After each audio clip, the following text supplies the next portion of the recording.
1545년 1월 포토시, 디에고 할파라는 이름의 젊은 인디언 목동이 그의 사람들이 아름다운 산이라 부르던 산의 비탈에서 추위를 피하고 있습니다. 그는 몸을 녹이기 위해 불을 피웁니다. 아침에 그는 재 속에서 무언가를 발견합니다. 바로 은입니다. 불이 광석을 재련할 수 있을 만큼 뜨거웠던 것입니다. 몇 주 만에 스페인은 그 산을 차지했습니다. 10년 만에 포토시는 지구상에서 가장 큰 도시 중 하나가 되었습니다. 런던보다 크고 밀라노보다 크며 아메리카 대륙이 이전에 보았던 그 어떤 것보다도 컸습니다. 스페인 사람들은 그곳에 세로 리코 체로리코, 즉 풍요로운 산이라는 이름을 붙였습니다. 황제 카를 5세는 그곳을 세계의 보물창고라 불렀습니다. 그의 말이 맞았고 그것은 그를 파멸시켰습니다. 여기 법의학적 기록이 우리에게 던지는 질문이 있습니다. 인류 역사상 가장 많은 은을 보유한 제국이 어떻게 같은 왕 아래에서 한 번도 아니고 네 번이나 파산할 수 있었을까요? 공식적인 이야기는 스페인이 군사적 과잉 확장, 끊이지 않는 전쟁, 그리고 분수에 넘치게 소비하는 무능한 왕들 때문에 몰락했다는 것입니다. 그 이야기가 틀린 것은 아니지만 불완전합니다. 법의학적 기록은 더 기이하고 충격적인 무언가를 드러냅니다. 실물 화폐가 궁극적인 보호책이라는 우리 중 많은 이들이 가진 핵심적인 가정을 흔드는 무언가를 말입니다. 스페인은 은이 고갈되어 망한 것이 아닙니다. 은이 주변의 모든 것에 미친 영향 때문에 망했습니다. 그리고 그 메커니즘은 오늘날에도 살아 있습니다. 1545년의 스페인은 이미 세계가 목격한 가장 강력한 제국이었습니다. 스페인은 알려진 세계의 절반을 통치했습니다. 그들의 군대는 무패였고 해군은 두 대양을 가로질러 보물을 운반했습니다. 세로 리코가 발견되었을 때 그것은 스페인 사람들이 이미 믿고 있던 무언가를 확인해 주는 것처럼 보였습니다. 바로 신이 그들에게 지구를 다스릴 권한을 주었다는 사실입니다.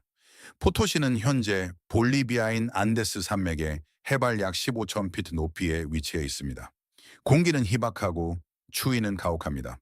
17세기 초 전성기 때 이 도시의 인구는 20만 명이 넘었습니다.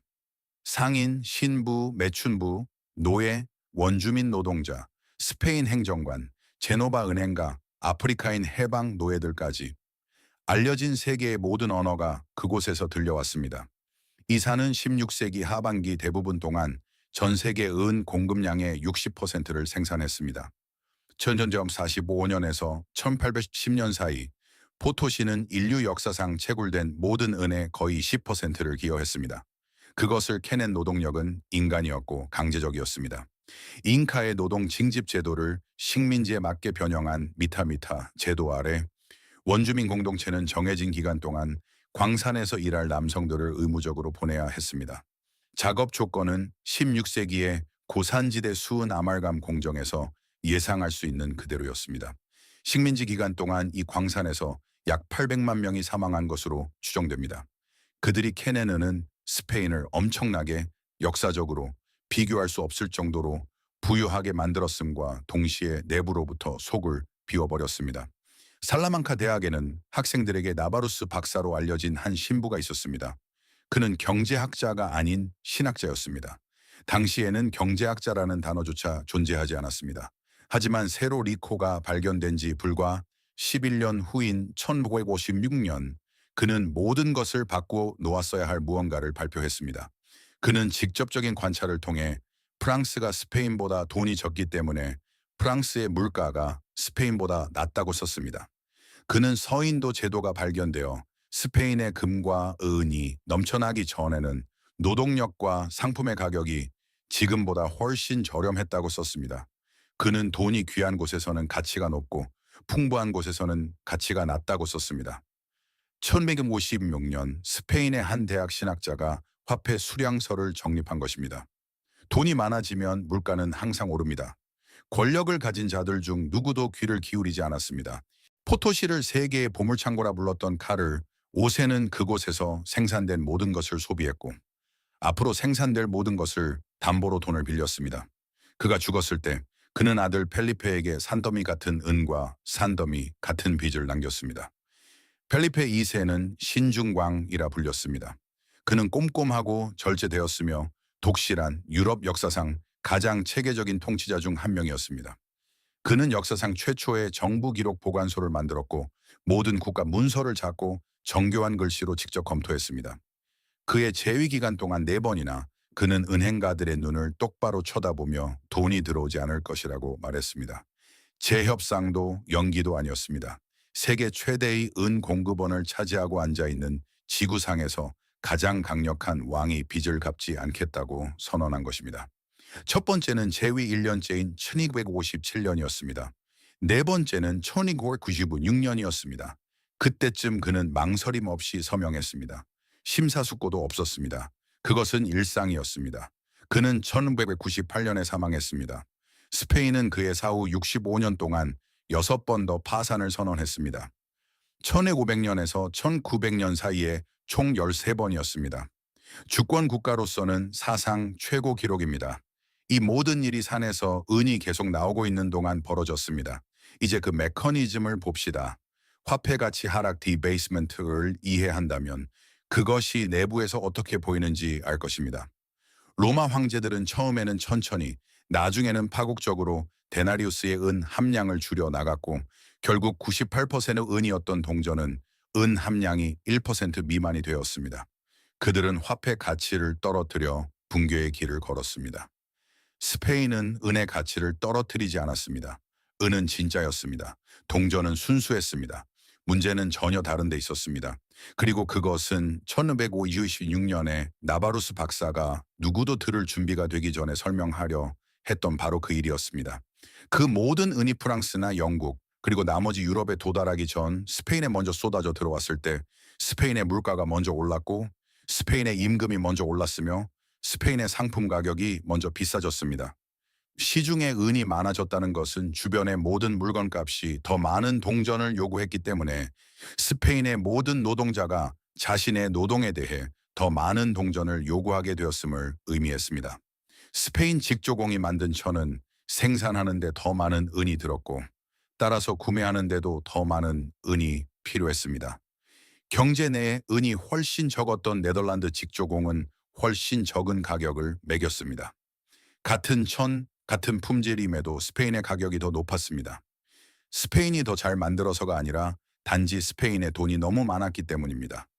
스페인 상인들은 경쟁할 수 없었고 그래서 경쟁을 포기했습니다. 살 수 있는데 왜 천을 만들겠습니까? 네덜란드인을 고용해 배를 만들게 할 수 있는데 왜 배를 직접 건조하겠습니까? 산이 모든 비용을 지불해 줄 텐데 왜 산업을 발전시키겠습니까? 은은 스페인에 머물지 않았습니다. 그대로 빠져나갔습니다. 스페인이 직접 만드는 대신 사들이기 시작한 수입품 대금을 지불하기 위해 제노바 은행가들에게 이자를 갚기 위해 그리고 스페인이 포기한 무역을 운영하는 독일과 네덜란드 상인들에게 지불하기 위해 말입니다. 1663년에 이곳을 지나던 한 프랑스 여행자는 4세기 동안 살아남은 문장을 남겼습니다. 스페인에서는 은을 빼고는 모든 것이 비싸다. 스페인은 통로가 되었습니다. 신세계의 보물은 스페인의 손을 거쳐 다른 모든 이들의 손으로 넘어갔습니다. 오늘날 경제학자들은 이 메커니즘을 부르는 이름이 있습니다. 바로 네덜란드병 다치 디시즈입니다. 1977년 네덜란드가 북해 천연가스를 발견했을 때 통화 가치가 강해지면서 수입품이 국산품보다 저렴해져 제조업 부문이 붕괴하는 것을 목격하며 만들어진 용어입니다. 우리가 논의하고 있는 내용을 고려하면 이 이름은 아이러니합니다. 네덜란드인들이 스페인의 은 때문에 네덜란드 병에 걸린 것이 아니기 때문입니다. 스페인이 걸렸습니다. 아르비트리스타, 이 아르비트리탐라고 불리는 스페인 작가들과 경제 개혁가 집단이 있었습니다. 그들은 왕실에 오늘날의 정책 제안서와 같은 방대한 분석 자료를 보내며 정확히 무슨 일이 일어나고 있는지 경고했습니다. 왕실 지출을 규제해야 한다. 조세 제도를 전면 개편해야 한다. 네덜란드인과 제노바인에게 의존하는 국가의 굴욕적인 의존 상태를 끝내야 한다. 카스티아의 생산성을 회복해야 한다. 국내 산업을 재건해야 한다. 왕실은 보고서를 받았고 농어를 인정했지만 아무것도 하지 않았습니다. 산은 여전히 생산 중이었기 때문입니다. 협상할 또 다른 대출이 항상 있었기 때문입니다. 아카풀코에서 오는 다음 갤리온 선단이 문제를 해결해 줄 것이라고 믿었기 때문입니다. 문제가 해결되지 않을 때까지는 말입니다. 17세기 초에 이르러 포토시의 생산량은 둔화되기 시작했습니다. 가장 풍부한 광맥들은 이미 채굴되었습니다. 한때 전 세계 은의 60%를 생산하던 산은 10년마다 생산량이 줄어들었습니다. 왕실 재무부의 압박은 심해졌고 원광을 전 세계가 예비 통화로 신뢰하던 팔레알 동전으로 바꾸던 시설인 포토시 조폐국 내부의 누군가가 그 신뢰를 이용하기로 결심했습니다. 그것은 모든 동전의 은 함량을 증명할 법적 책임이 있는 사람인 검수관들로부터 시작되었습니다. 1942년 국왕 펠리페 사세의 칙령에 따라 동전은 100단위당 93단위의 은을 함유해야 했습니다. 검수관들은 그보다 적은 양으로 동전을 만들기 시작했습니다. 처음에는 큰 차이가 아니었지만 그 차액을 챙기기에는 충분했습니다. 각 동전 더미에서 누구도 눈치채지 못할 정도의 은밀한 이익을 남길 만큼 말입니다. 그것은 퍼져나갔습니다. 검수관들은 파트너들을 끌어들였습니다. 파트너들은 관리들을 끌어들였습니다. 관리들은 상관들을 끌어들였습니다. 이 음모는 결국 부패로 이어졌습니다. 한 역사가의 추정에 따르면 포토시에서 12마일 이내에 있는 거의 모든 관리, 심지어 페루 부왕까지도 의심을 받았습니다. 1938년 무렵 포토시에 가치 하락된 동전들이 세계 시장에 유통되었습니다. 1940년대 초에 이르러 보스턴에서 베이징에 이르는 상인들이 이 동전들을 거부하기 시작했습니다. 세비야의 시장에서 광둥의 항구에 이르기까지 통용되던 세계 최초의 글로벌 예비 통화였던 팔레알 은화는 이제 어떤 진지한 상인도 액면화 그대로 받아들이지 않는 동전이 되었습니다. 펠리페 4세는 마침내 1948년에 조사관을 파견했습니다. 그의 이름은 전직 이단 신문관이었던 프란시스코 데라 로차였습니다. 그는 그의 말 포토시에 도착했습니다. 오래 걸리지 않았습니다. 몇 달 만에 그는 조직 전체를 밝혀냈습니다. 핵심 인물은 전직 포토시 시장이었던 프란시스코 고메스 데 라 로차와 세계가 신뢰하는 동전의 순도를 보장하는 것이 본업이었던 수석 검수관 후안 라미레스 데 아리아노였습니다. 두 사람 모두 1919년 12월에 교살형에 처해졌습니다. 100명 이상의 다른 인물들도 처벌받았습니다. 처형된 시장 로차의 이름을 따서 로추나스 로추낫라고 불리게 된 사기 동전들은 왕실 칙령에 의해 가치가 절하되었습니다. 전액 가치로 유통되던 8레알 동전은 이제 6레알의 가치밖에 없었습니다. 4레알 동전은 3레알이 되었습니다. 하지만 피해는 이미 발생한 뒤였습니다. 펠리페 4세는 검수관들을 처형할 수 있었습니다. 동전의 가치를 떨어뜨릴 수도 있었습니다. 1252년에 세 군데의 검수관의 이름을 새겨 사기 동전을 추적할 수 있도록 새로운 디자인을 도입할 수도 있었습니다. 그러나 그가 할 수 없었던 것은 신뢰를 회복하는 것이었습니다. 세계의 예비 통화이자 1세기 넘게 카리브해에서 중국에 이르기까지 무역의 윤활유 역할을 했던 동전이 그것을 보호할 책무를 맡은 사람들에 의하여 내부에서부터 가치가 훼손될 수 있다는 사실이 드러났습니다. 미국 화폐협회의 화폐 역사가 제시 크로프트는 이 사기 사건이 영국령 북미 식민지의 화폐 역사에 직접적인 영향을 미쳤음을 기록했습니다. 스페인 은화를 더 이상 신뢰할 수 없게 되었기에 그들은 대안적인 화폐 시스템을 개발해야만 했습니다. 세계에서 가장 신뢰받던 동전이 왕의 칙령이나 전쟁이 아니라 조폐국 내부에서 수호자가 되어야 했던 사람들에 의해 타락한 것입니다. 바로 여기서 로마와의 비교가 정확해집니다. 로마 황제들은 군대에 줄 돈이 필요했기 때문에 칙령을 통해 공개적으로 데나리우스의 가치를 떨어뜨렸습니다. 은 함량이 98%에서 거의 0으로 떨어지는데 2세기가 걸렸습니다. 동전의 무게를 재고 예전 것과 비교해보면 그 메커니즘을 눈으로 확인할 수 있었습니다. 스페인은 다른 일을 저질렀습니다. 스페인의 동전은 공식적으로 가치가 하락한 것이 아니었습니다. 순도를 보장해야 할 사람들에 의한 비밀리의 가치가 훼손되었습니다. 메커니즘은 동일했습니다. 동전당은 함량이 액명에 명시된 것보다 적었습니다. 하지만 그 원인은 칙령이 아닌 부패였습니다. 결과는 같았습니다. 세상은 그 돈을 신뢰하기를 멈췄고 그 신뢰에 의존하던 제국은 더 이상 끌어다 쓸 예비 자산이 없었습니다. 자, 누가 살아남았을까요? 스페인의 경험은 완전한 붕괴가 아니었습니다. 그것은 서서히 뽑혀나가는 과정이었습니다. 부가 스페인에서 빠져나가 은이 해줄 수 없는 것이 무엇인지 이해한 사람들의 손으로 흘러 들어갔습니다. 부를 보존한 첫 번째 집단은 제노바의 은행 가문들이었습니다. 그리말디 가문은 1126년에서 1289년 사이에 왕실과 26개의 개별 대출 계약에 참여했습니다. 스피놀라 가문은 98개에 참여했습니다. 이 가문들은 펠리페 2세에게 돈을 빌려주고 각 파산 때마다 상각 처리를 감수하면서도 계속 빌려주었습니다. 이자율이 엄청났기 때문이며 또한 그들은 펠리페가 이해하지 못한 무언가를 알고 있었기 때문입니다. 그들은 은을 보유하려 한 것이 아니었습니다. 그들은 은의 흐름을 통제하려 했습니다. 자원과 시장 사이에 앉아 있는 자가 양쪽 모두에서 가치를 추출합니다. 오늘날 이에 상응하는 존재는 제노바의 은행 가문이 아닙니다. 기초 자원을 소유하기보다 유통 인프라를 통제하는 모든 이들입니다. 석유 정제업자보다는 석유 유통 인프라를 가진 자이며 화폐 발행자보다는 결제 처리업자입니다. 두 번째 집단은 네덜란드 독립전쟁 중에 스페인 통치 지역을 탈출한 칼뱅주의 장인들과 상인들이었습니다. 그들은 스페인이 부라고 생각했던 자산인 토지, 광산, 왕실 독점권을 가지고 떠나지 않았습니다. 그들은 기술을 가지고 떠났습니다. 그들이 암스테르담과 북부주들에 도착했을 때 그들은 네덜란드의 황금기, 역사상 최초의 상장 주식 회사인 네덜란드 동인도 회사, 그리고 스페인을 대신해 세계 무역의 중심지가 된 금융 인프라를 구축했습니다. 그들의 가치는 몰수될 수 없었습니다. 인플레이션으로 사라지지도 않았습니다. 그것은 그들의 손과 머리에 담겨 국경을 넘었습니다. 오늘날 이에 상응하는 현대적 자산은 휴대 가능한 인적 자본입니다. 어떤 정부가 자국 통화에 무슨 짓을 하든 상관없이 작동하는 기술, 전문적인 네트워크, 지식, 자격들입니다. 플란데런의 칼뱅주의 직조공들은 이론을 알지 못해도 이를 이해하고 있었습니다. 그들은 이주했고 스페인이 건드릴 수 없는 무언가를 건설했습니다. 세 번째 집단은 스페인 해안 주변 지역의 지주들과 생산자들이었습니다. 은으로 자금을 조달하는 제국 시스템에 의존하지 않는 진정한 생산 능력을 갖춘 이들이었습니다.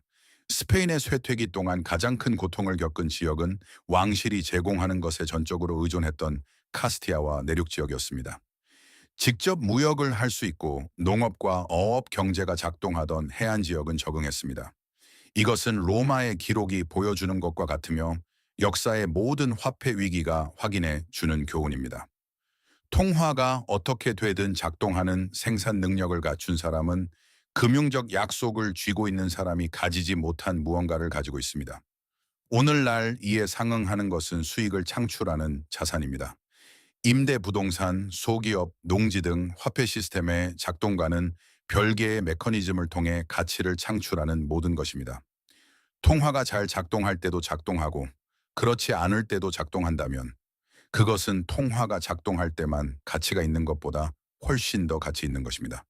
네 번째이자 가장 역설적인 교훈은 후로주롯에 관한 것입니다. 이것은 왕실 부채 증서로 본질적으로 스페인 정부 국채였습니다.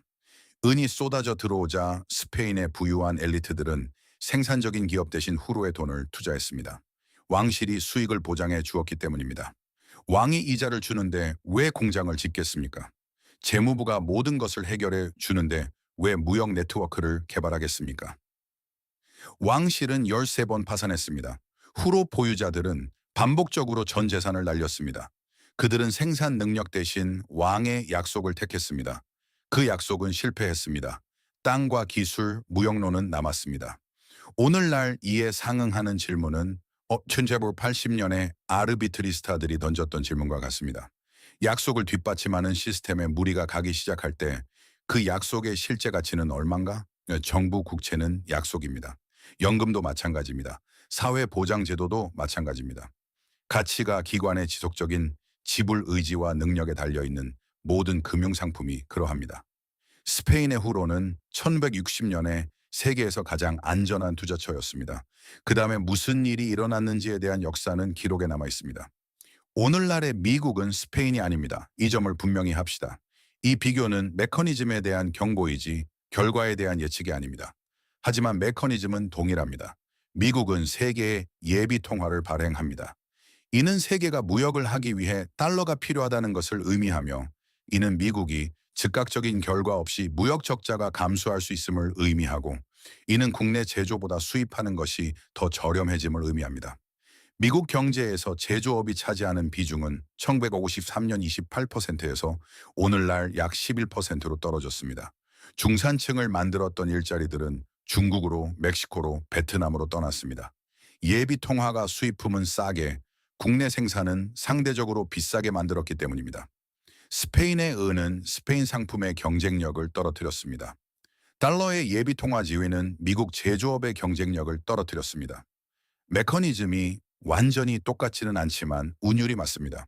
스페인에는 문제를 명확히 진단했지만 무시당했던 경제학자들, 즉 아르비트리스타들이 있었습니다. 미국에는 수십 년 동안 탈산업화와 예비통화 의존에 대해 경고해온 경제학자들이 있었습니다. 그들이 받은 대접은 같았습니다. 스페인의 부유한 엘리트들은 보장된 수익이 너무 매력적이었기에 공장 대신 후르에 투자했습니다. 미국의 자본도 같은 이유로 40년 동안 금융공학과 국채로 흘러 들어갔습니다. 수익률이 정부가 지급하는 것보다 낮은데 왜 무언가를 건설하겠습니까? 그리고 스페인의 예비통화인 팔레알 은화는 조폐국 내부 사람들이 30년 동안 비밀리의 가치를 훼손하기 전까지 세계에서 가장 신뢰받는 동전이었습니다.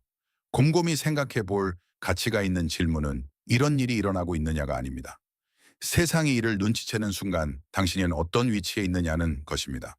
포토시 조폐국 사기는 1248년에 발각되었습니다. 조사가 시작되기도 전에 가치가 훼손된 동전들은 이미 1938년부터 10년 동안 세계 시장에서 유통되고 있었습니다. 보스턴과 베이징의 상인들은 이미 그 동전들을 받지 않고 있었습니다. 신뢰는 이미 깨져 있었습니다. 칙령은 그 후에 나왔습니다. 원래 그렇습니다. 스페인 제국의 법의학적 기록은 로마의 기록, 아르헨티나의 기록, 그리고 조사된 모든 다른 사례들과 같은 결론을 가리킵니다. 포토시의 교훈은 펠리페 2세가 쓴 것이 아닙니다. 기록 보관소를 경고로 가득 채웠던 아르비트리스타들이 쓴 것도 아닙니다. 그것은 광산 근처에도 가보지 않고 은의 흐름을 통제했던 제노바의 은행가들이 쓴 것입니다.